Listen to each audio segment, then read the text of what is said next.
In this video, I want to give you some simple advice that's hopefully going to help you make your one-handed backhand into a much more effective shot, so more consistent and give you the ability to hit with more power and spin. I hope you find it helpful. If you do, it'd be great if you give me a thumbs up, and if you haven't subscribed to my channel, it's always much appreciated if you could do that as well. So the advice that I want to give you is around adjusting your swing path to deal with different types of shot, because I think this is something that doesn't generally get mentioned in most coaching videos.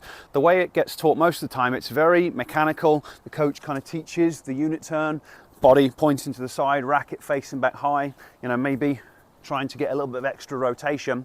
And then from there, they generally describe a racket position. So taking your racket into a slot position.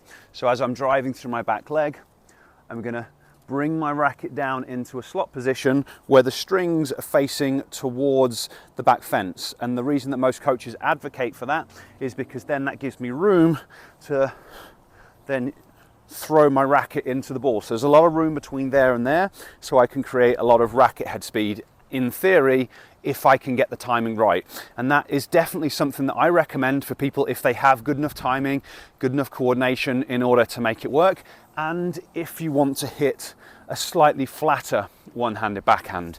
But there are going to be plenty of instances where you're not able to do that, where taking your racket into that slot position isn't going to be the most effective thing to do.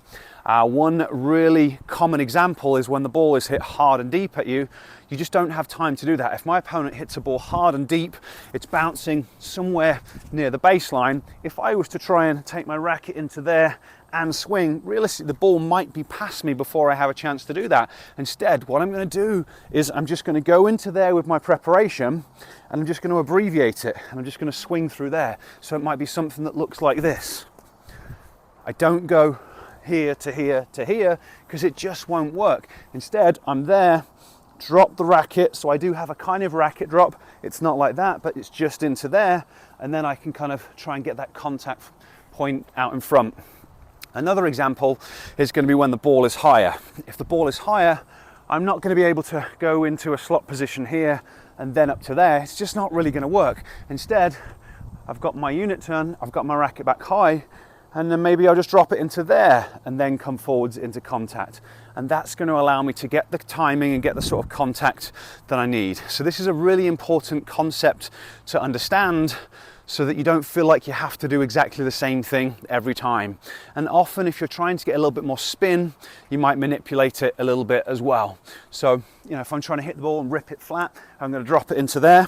You'll be able to get a little bit of top spin doing that. But if I really want to get more top spin, I can potentially think about, instead of taking it all the way into there, kind of dropping it more into there and just angling the racket face a little bit to enable me to really come up the back of the ball. Now that's not something you're going to want to do all the time, but sometimes you will want to really rip a heavy ball, and you're just going to modify that swing a little bit, and it won't be going back into that slot position where the strings are pointing back. So I wanted to make a video to talk about this because I don't think it gets talked about enough.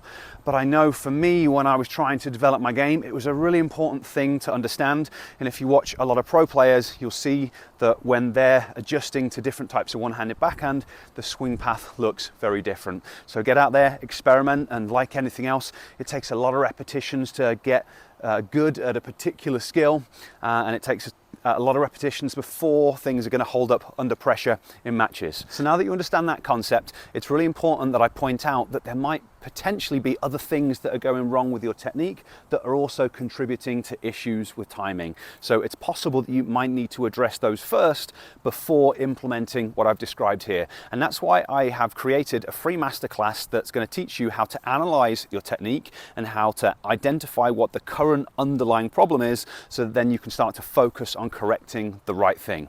If you would like to watch that class, I'll place a link to it down in the description. If you have any questions about anything that I've covered here today, leave them down below in the comment section. I'll try and respond as quickly as I can. Otherwise, thanks for watching, and I'll catch you next time.